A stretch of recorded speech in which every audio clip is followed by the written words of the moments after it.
한국이요. 그런 후진국으로 가실 바엔 훨씬 좋고 멋진 일본에서 머무는 게 낫죠. 일본 공항의 한 직원이 한국으로 가겠다는 영국인 제니에게 아니, 도대체 한국을 왜 가려고 하시는 거예요? 지금 한국으로 가시면 아마 크게 후회하실 거예요. 라며 제니에게 반박을 주고 있는데요. 도대체 공항에서 무슨 일이 벌어진 걸까요? 구독과 좋아요 부탁드립니다. 안녕하세요. 저는 영국에서 법률계로 일하고 있는 제니예요. 저는 어렸을 때부터 법률 쪽에 관심이 많았다는 얘기를 엄마가 종종 하시곤 했어요. 그중 하나가 아직도 기억나는 그 과자 사건인데 그게 아마 제가 법 쪽으로 가게 될 걸 예견하는 사건이었나 봐요. 한 번은 엄마가 저랑 동생이랑 같이 간식을 주신 적이 있었어요. 과자였죠. 근데 엄마가 동생이니까 하나 더 줘야지 하면서 동생한테 하나를 더 줬어요. 사실 어린 마음에도 뭔가 그게 좀 이상하다는 생각이 들더라고요. 아니, 왜 동생이라고 더 많이 받아야 하는 거지? 그런 생각이 머리를 스쳤죠. 그때가 제 나이 한 8살쯤이었나? 그런데 그 어린 나이에 불만이 생겼어요. 그래서 바로 엄마한테 따졌죠. 엄마, 이건 형평성에 맞지 않아요. 라고요. 엄마가 깜짝 놀라셨어요. 왜냐면 그때까지만 해도 저처럼 어린애가 그런 단어를 쓰고 또 그런 생각을 할 거라고는 상상도 못 하셨거든요. 근데 제가 워낙 어렸을 때부터 뭔가에 치우치거나 불공평한 일에 대해서는 가만히 있는 성격이 아니었어요. 그래서 엄마한테 왜 동생한테만 더 줘요? 저도 똑같이 받아야죠. 라고 했어요. 결국 엄마는 저랑 동생한테 과자를 똑같이 나눠주셨어요. 그때부터 엄마가 조금씩 눈치채셨을 거예요. 제가 뭔가 남들과는 다른 면이 있다는 걸요. 그런데 재밌는 건 그렇게 엄마가 공평하게 과자를 나눠주셨을 때 제가 어떻게 했는지 아세요? 그 과자를 다시 동생한테 나눠줬어요. 엄마가 눈이 동그래지면서 물으셨어요. 아니, 넌 똑같이 받겠다고 해놓고 왜 다시 동생한테 줘? 제가 대답했죠. 엄마, 그게 중요한 게 아니에요. 처음부터 똑같이 줬다면 아무 문제가 없잖아요. 근데 차이를 두고 주면 괜히 기분이 이상해지는 거죠. 차라리 똑같이 주고 나서 내가 동생한테 양보하는 게 더 맞는 것 같아요. 그러자 엄마가 저를 빤히 쳐다보시더니 뭐랄까 조금 당황한 표정을 지으시면서 얘는 정말 보통이 아니구나라고 하셨어요. 사실 그때 엄마가 저한테 속으로 나중에 법률 쪽으로 가면 딱이겠구나라고 생각하셨던 것 같아요. 근데 그때는 그걸 저도 몰랐죠. 시간이 지나면서 엄마가 종종 그 사건을 꺼내시면서 저한테 얘기해 주셨거든요. 넌 어렸을 때부터 형평성을 따지더라. 너 정말 그쪽으로 갈 운명이었나 봐 하고요. 시간이 지나서 저는 자연스럽게 법학을 공부하게 됐어요. 사실 그때는 그냥 흥미가 있었고 남들보다 법과 정의에 관심이 많아서 선택한 거였는데 엄마는 이미 제가 어렸을 때 그 과자 사건에서 제가 법률계에 어울릴 사람이라고 직감하셨나 봐요. 지금은 영국에서 변호사로 일하고 있는데 가끔 엄마랑 통화할 때 그 얘기를 하시면 참 웃겨요. 엄마, 그때는 그냥 과자 때문에 화난 거였는데 그게 이렇게까지 이어질 줄 누가 알았겠어? 하면 엄마는 항상 아니야. 너는 그때부터 특별했어 하시거든요. 그리고 지금 와서 돌이켜보면 그때 제가 했던 생각이 맞았던 것 같아요. 차라리 똑같이 주고 나서 개인적인 선택으로 뭘 나누고 양보하는 게 더 맞는 일이잖아요. 세상도 그래요. 법도 마찬가지라고 생각해요. 처음부터 누가 더 많이 가져가고 누가 더 적게 가져가는 기준이 애매하면 사람들이 불만이 생기고 불공평하다고 느끼죠. 그래서 법이 중요한 거고 공평하게 모든 사람을 대하는 게 중요한 거잖아요. 저는 그걸 어렸을 때부터 자연스럽게 느낀 것 같아요. 지금도 법정에서 일할 때마다 그 과자 사건이 생각나요. 물론 그때는 과자 한 조각이었지만 지금은 누군가의 인생이 걸린 문제들이잖아요. 그래서 더 신중하게, 더 공평하게 일을 하려고 노력하죠. 어쩌면 그때 제가 동생한테 과자를 다시 나눠준 게 지금 제가 법률계에서 어떻게 일을 해야 하는지를 보여준 작은 예시였던 것 같아요. 엄마가 그때 저를 보고 이 아이는 정말 다르다라고 느끼셨던 게 그저 우연은 아니었던 거죠. 그리고 지금 이렇게 변호사로 일하면서도 그때의 마음가짐을 항상 기억하고 있어요. 세상에 공평하지 않은 일들이 많지만 내가 할 수 있는 한은 최대한 공평하게.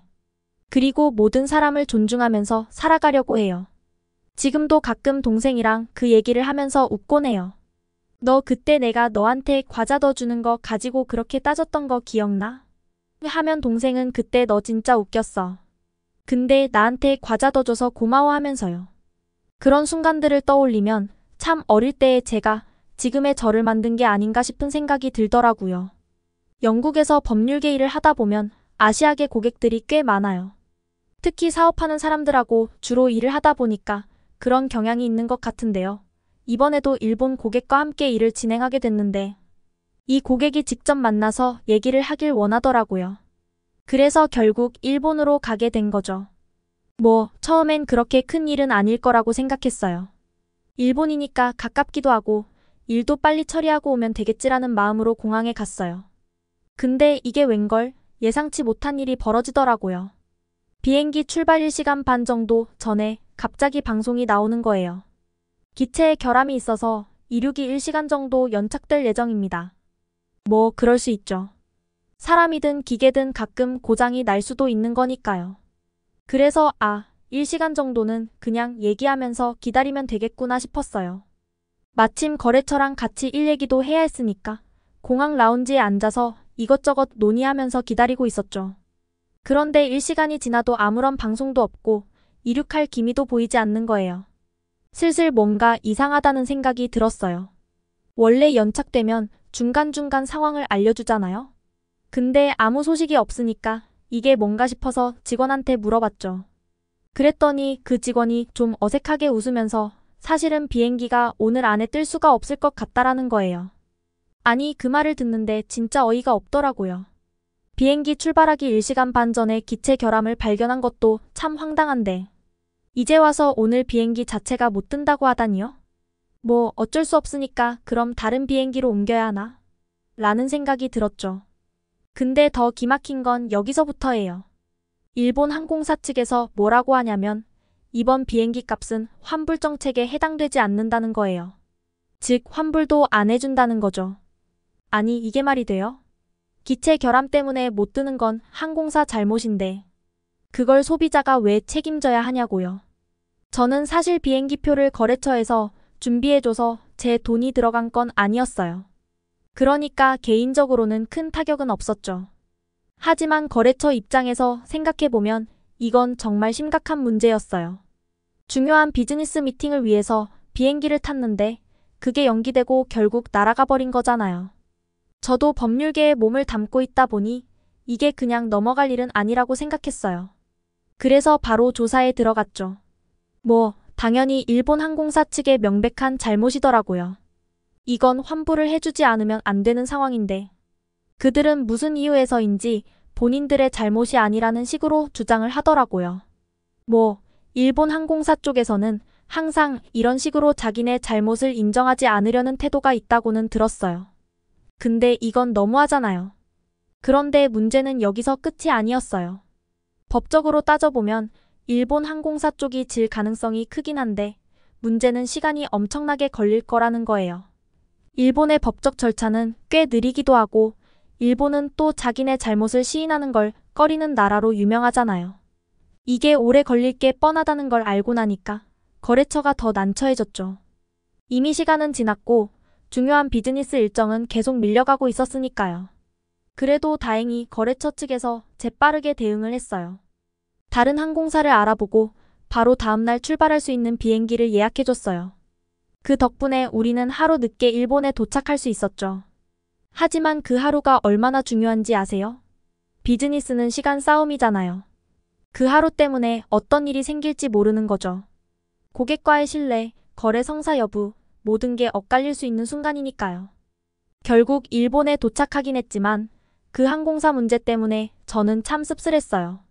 이번 사건이 단순히 시간과 돈의 문제가 아니라고 느껴졌거든요. 그 비행기 연착 하나 때문에 그리고 그 연착에 대한 책임을 회피하려는 일본 항공사의 태도 때문에 고객과의 신뢰가 조금은 흔들릴 수도 있겠다는 생각이 들었어요. 물론 제가 거래처에 이 문제를 더 크게 만들지 않으려고 나름 신경을 썼지만 그쪽에서도 속으로는 얼마나 화가 났겠어요. 그 상황에서 느낀 건 정말 항공사든 회사든 고객에게 책임을 지는 태도가 얼마나 중요한가 하는 거였어요.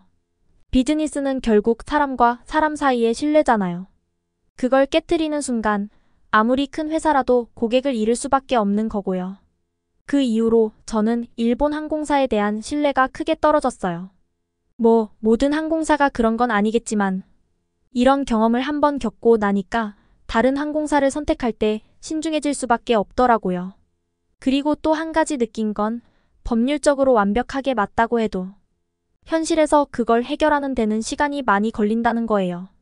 특히 상대가 일본처럼 자기네 잘못을 쉽게 인정하지 않는 곳이라면 더더욱요. 결국 그 거래처와의 비즈니스는 잘 마무리되긴 했지만 저는 그 사건을 통해 또 하나의 교훈을 얻었죠. 고객을 대할 때 그리고 계약을 체결할 때 항상 신뢰를 최우선으로 해야 한다는 거요. 그리고 만약 그 신뢰가 깨졌을 때 얼마나 많은 시간이 걸리든 책임을 지는 태도를 보여줘야 한다는 것도요. 일본에 도착하자마자 바로 업무를 시작해야 했어요. 일정을 최대한 빠듯하게 잡아놨던 터라 공항에서 곧바로 일본 회사로 넘어가기로 했거든요. 다행히 거래처에서 미리 택시를 준비해놨다고 해서 마음 편히 택시 타고 이동하면 되겠다 싶었죠. 그 비행기 연착 사건 이후로 정신적으로 지쳤던 터라 이제 차분히 업무에만 집중하자고 스스로 다짐하고 있었어요. 그렇게 택시가 도착해서 제가 자연스럽게 택시 문을 열려고 했어요. 영국에서는 택시 탈 때야 당연히 내가 문을 여는 게 익숙하니까요. 그런데 딱 문을 여는 순간 갑자기 뒤에서 누가 소리를 지르는 거예요. 그 순간 깜짝 놀라서 뒤를 돌아봤는데 글쎄 택시기사님이었어요. 그분이 굉장히 화가 난 표정으로 뭐라고 막 일본어로 소리치는 거예요. 처음에는 뭐라고 하는지 전혀 알아듣지 못했죠. 솔직히 말해서 뭔가 큰 잘못을 한 것도 아닌데 이렇게까지 화를 내니까 당황스러웠어요. 마침 일본 거래처의 사장님이 함께 있었는데 그분이 제 옆에서 재빠르게 상황을 파악하시더니 제게 설명해 주셨어요. 택시 문을 승객이 직접 열면 고장이 날 수 있어서 택시기사님이 열어주셔야 한다고 합니다. 라는 거예요. 아, 그래서 화가 나셨구나 싶었어요. 그래도 솔직히 말해서 이게 그렇게 화낼 일인가 싶더라고요. 저는 그저 문을 열려고 한 것뿐인데 말이죠. 특히나 영국에서는 택시를 타면 당연히 승객이 문을 여는 게 일상적인 일이잖아요. 일본에서는 이런 문화 차이가 있나 보다 싶었어요. 어쨌든 제 잘못이니 사과는 했죠. 죄송합니다. 몰라서 그랬습니다. 라고 했더니 기사님도 곧 표정을 풀면서 괜찮습니다. 라고 하셨던 것 같아요. 그래도 처음에는 굉장히 화난 목소리였기 때문에 순간적으로 마음이 좀 상하긴 했어요. 그럴 수도 있겠죠. 문화 차이니까 이해하려고 했어요. 하지만 비행기 사건도 있었고 택시기사님도 갑자기 화를 내시니 뭔가 일본에서의 첫인상이 그렇게 좋지 않았어요. 그래도 일은 해야 하니까 마음을 다잡고 거래처로 향했어요. 거래처에 도착해서 바로 본격적인 업무에 들어갔죠. 일본 회사에서 휘말린 사건이 있었는데 제가 딱 상황을 보니까 이건 제가 충분히 해결할 수 있는 일인 것 같았어요. 큰 문제는 아니었고 법률적으로도 복잡하지 않아서 금방 처리할 수 있겠다는 생각이 들었어요.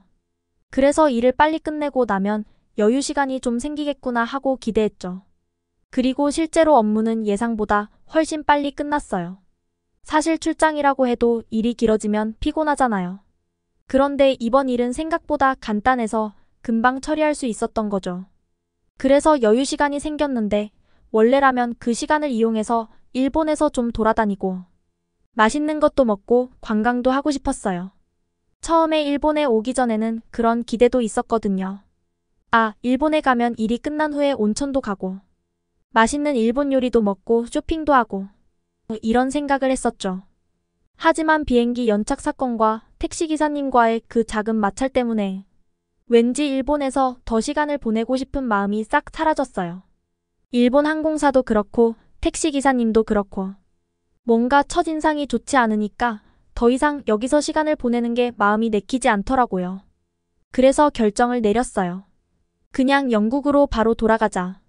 라고요. 물론 일본이 매력적인 나라인 건 맞아요.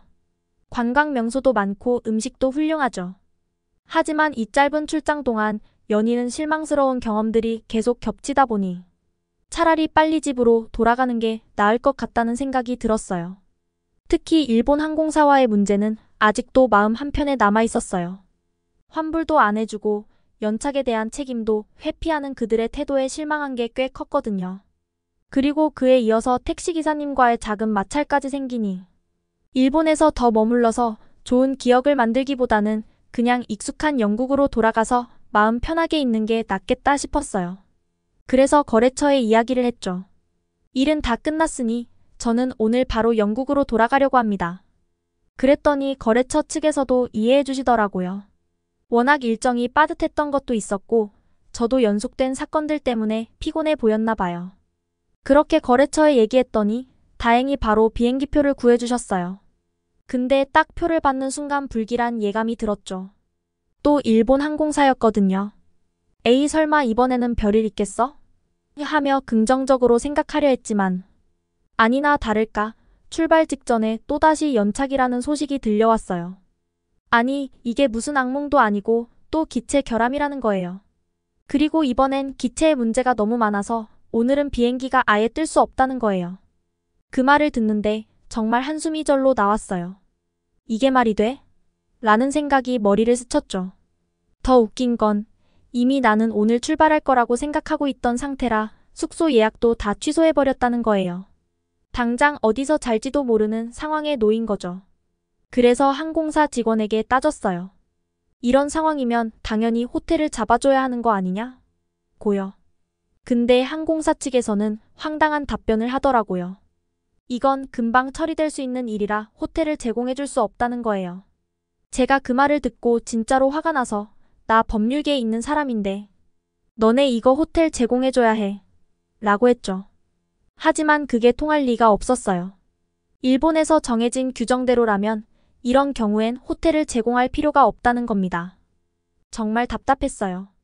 그들의 규정이 어떻든 간에 상식적으로 생각해도 손님들이 잘 곳이 없으면 당연히 항공사에서 책임을 지는 게 맞는 거 아닌가요? 근데 일본 항공사에서는 그럴 생각이 전혀 없는 거예요. 진짜 너무 답답하고 화가 났죠. 이러지도 저러지도 못하는 상황에서 결국 제가 직접 방법을 찾아보기로 했어요.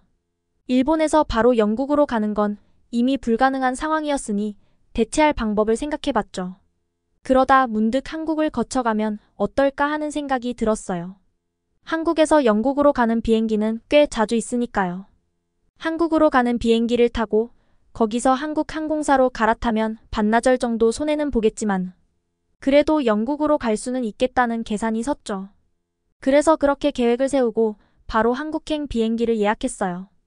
다행히 비행기가 이 시간이면 도착하는 가까운 거리였으니까 금방 갈 수 있겠다고 생각했죠. 그런데 여기서 또 문제 발생. 이 시간 걸릴 비행기가 또 연착되는 겁니다. 아니, 이번엔 한국으로 가는 비행기인데도 이 시간 넘게 지연됐어요. 정말 이쯤 되니 내가 무슨 저주라도 받은 건가? 싶은 생각이 들더라고요. 연속으로 이런 일들이 일어나는 게 믿기지도 않았죠. 일본에서의 우여곡절 끝에 한국을 경유해 영국으로 돌아가기로 결심했을 때 솔직히 속으로는 또 뭔가 문제가 생기면 어쩌지 하는 걱정이 있었어요. 일본 항공사 때문에 2번이나 비행기가 연착되고 기체 결함까지 겪었던 터라 그 기억이 너무 생생했거든요. 한국에서 비행기를 갈아타는 과정도 뭔가 지연되면 어쩌나 싶어서 살짝 불안한 마음으로 한국 인천공항에 도착했죠. 그런데 내리자마자 긴장감이 싹 풀렸어요. 공항 직원들에게 물어보니 한국에서는 결항이 거의 없고 비행기가 제 시간에 잘 뜬다는 거예요. 결항? 그딴 건 모른다는 식으로 말하더라고요. 순간 놀라면서도 긴장이 확 풀렸어요. 아니, 이렇게 간단한 거였나 싶었죠. 일본에서 그렇게 연착을 겪었을 때의 답답함과 스트레스가 다 날아가는 것 같았어요. 공항에서 이제 좀 시간이 남으니 주변을 둘러볼 여유가 생겼어요. 그제야 한국 인천공항의 전경이 눈에 들어왔는데 아니, 이게 공항이 맞나 싶더라고요. 얼마나 깔끔하고 세련된지 솔직히 말해서 우리 영국의 공항과는 비교도 안 되는 수준이었어요. 사실 일본 거래처 사장님이 일본 공항을 그렇게 자랑하더니 뭐 하나 제대로 되는 게 없던 일본 공항이랑도 차원이 다르더라고요. 일본 공항에서는 연착이 기본이었는데 여기 인천공항은 모든 게 매끄럽게 진행되고 있었어요. 그리고 한국 공항의 디지털화에 한 번 더 놀랐어요. 공항에 도착하자마자 이런저런 연락을 해야 했는데 핸드폰으로 몇 번의 클릭만으로 모든 게 순식간에 해결되더라고요. 무슨 일이든 다 모바일로 처리할 수 있고 공항 곳곳에 돌아다니는 로봇들까지 보이니 정말 놀라웠어요. 이게 바로 선진국이지라는 생각이 들었죠. 면세점도 굉장히 세련되고 넓었고 무엇보다 공항 직원들이 정말 친절했어요. 웃으면서 응대해주는데 그 미소가 정말 진심이 느껴지는 거 있죠? 그분들의 젠틀함에 또 한 번 감동받았어요. 저는 한국에 대해 아는 게 별로 없었어요. 그저 지나가며 들어본 이야기들 정도였죠. 하지만 공항에 잠깐 있는 동안만으로도 정말 한국이란 나라에 대한 인상이 너무 좋았어요. 와, 나 한국 여행하고 싶은데? 이런 생각이 들더라고요. 그때까지는 영국으로 바로 돌아갈 계획이었지만 한국에 대한 호기심이 점점 커졌어요. 그래서 결국 결심했어요. 이럴 바에 영국 돌아가는 비행기 취소하고 한국에서 여행이나 하고 가자. 라고요. 다행히도 제 영국 거래처 중 하나가 한국과 교류하는 회사가 있어서 한국에 대해서 잘 알고 있는 분이 가이드를 해주셨어요. 덕분에 한국에 대한 정보를 얻고 제대로 여행을 할 수 있게 됐죠. 공항에서부터 서울 시내로 나가면서 택시를 탔는데 택시 기사님이 영어를 굉장히 잘하시는 거예요. 한국어도 아닌 영어로 유창하게 대화를 나눌 수 있다는 게 얼마나 편하던지요. 심지어 기사님이 제게 영국 영어가 멋있다고 칭찬해주면서 영국 영어를 좀 가르쳐 달라는 거예요. 처음에는 좀 당황했지만 수다를 떨다 보니 금방 친해졌고 어느새 목적지인 명동에 도착했어요. 명동에 도착하니 정말 마음이 한결 가벼워졌어요. 일본에서의 그 답답함과 스트레스는 완전히 잊혀졌어요. 마치 완벽한 힐링 여행이 시작된 것 같은 기분이 들었죠. 명동에 있는 호텔도 정말 좋았어요. 시설도 깨끗하고 직원들도 엄청 친절하더라고요. 일본에서 느꼈던 그 짜증스러운 경험들이 다 씻겨나가는 느낌이었어요. 내가 지금 어제까지만 해도 일본에서 엄청 스트레스 받고 불만이 많았었는데 여기서는 모든 게 새로워 보이고 기분이 좋았어요. 한국에서의 첫 인상이 이렇게 좋으니 자연스럽게 다음 계획도 세우게 되더라고요. 다음에 휴가 때는 한국에 와야겠다. 이런 생각이 들었어요. 특히 한국에서 유명하다는 찜질방을 꼭 가보고 싶었어요. 뭐랄까, 온천보다도 더 특별한 한국만의 문화라고 하던데 그걸 체험해보고 싶더라고요. 그리고 내가 워낙 먹는 걸 좋아하는데 한국 음식이 또 유명하잖아요. 김치부터 시작해서 불고기, 비빔밥 등등 그동안 들어봤던 한국 음식들을 다 먹어보고 싶은 생각이 들었어요. 그러다 보니 한국이 정말 마음에 들었어요. 그동안은 그냥 일이 바빠서 여러 나라를 다니긴 했지만 제대로 여행할 생각을 못했거든요. 그런데 한국에서의 이 첫 경험이 너무 좋다 보니 나중에 꼭 다시 와서 길게 여행을 즐기고 싶다는 생각이 강하게 들었어요. 특히 명동의 거리를 걷고 상점들을 둘러보면서 그 활기찬 분위기에 완전히 매료됐어요. 쇼핑도 할 게 많고 길거리 음식들도 다양해서 구경만 해도 시간이 금방 가더라고요. 그런데 명동에서의 즐거움은 그저 시작에 불과했어요. 택시기사님이 추천해주신 한강도 구경하고 강남 쪽으로도 한번 가보자고 결심했어요. 한국의 현대적이고 발전된 모습이 눈에 확 들어왔거든요. 길거리에 걸린 광고판부터 고층 빌딩, 사람들이 사용하는 최신 스마트 기기들까지 정말 현대적이고 세련된 도시라는 느낌이 들었어요. 이게 진짜 선진국이지라는 생각이 절로 들더라고요. 그러고 보니 일본에서는 연속으로 실망스러운 일들만 있었는데 여기서는 뭐 하나 부족한 게 없더라고요. 교통도 편리하고 음식도 맛있고 사람들도 친절하고 뭐랄까. 내가 원하던 그런 완벽한 여행지라는 느낌이었어요. 처음에는 단지 경유지로 잠깐 들렀을 뿐이었는데 한국에서 시간을 보내면서 점점 더 이 나라에 빠져들게 됐어요. 물론 저는 결국 영국으로 돌아가야 했죠. 하지만 다음 휴가 때는 꼭 다시 한국으로 와서 좀 더 길게 시간을 보내기로 결심했어요. 아직 못 해본 것들이 너무 많았거든요. 예를 들어 찜질방도 못 가봤고 한국의 유명한 음식들 중에서도 제대로 먹어보지 못한 것들이 많았어요. 사실 한국 음식이 세계적으로 유명하다고는 들었는데 직접 먹어보니 왜 그런지 알겠더라고요.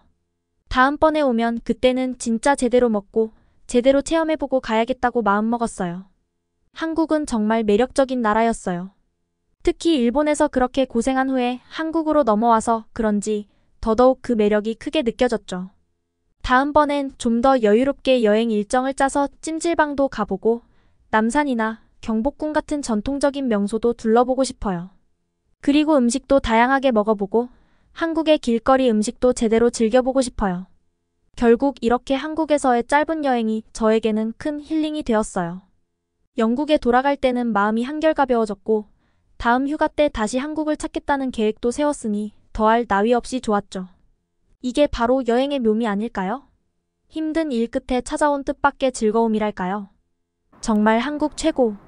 지금까지의 사연 어떻게 들으셨나요? 일본 공항에 정말 말도 안 되는 대처들이 한국인으로서 정말 답답하고 저까지 짜증이 나는 사연이었던 것 같은데요. 일본 공항 때문에 힘들었을 제니에게 응원의 한마디씩 건네보면 어떨까요? 다음에 더 재밌는 사연으로 돌아오겠습니다. 감사합니다.